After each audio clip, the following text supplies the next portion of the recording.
Photo खिच्नै पर्ने हो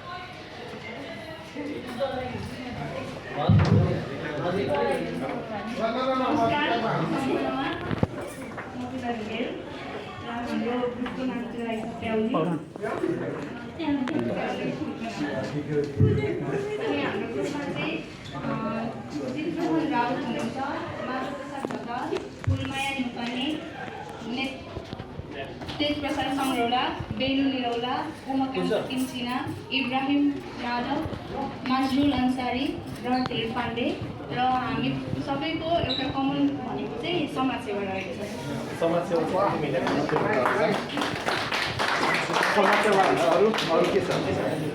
त्योदेखि बाहेक भनेको सङ्गीत छ अनि त्यस पछाडि नयाँ नयाँ ठाउँ एउटा मात्रै लेख्ने हो। अब हाम्रो ग्रुपको व्याख्या चाहिँ हाम्रो माधव प्रसाद ढकालले गर्नुहुन्छ। नमस्कार, मेरो नाम माधव प्रसाद ढकाल। यो प्याउली चाहिँ किन राख्नुभयो भन्ने चाहिँ धेरैको जिज्ञासा पनि हुनसक्छ होला। केही ठाउँमा चाहिँ यो कतिपय ठाउँमा नाम नसुनेको पनि हुनसक्छ। प्याउली भनेको यस्तो वसन्त ऋतुमा बोल्ने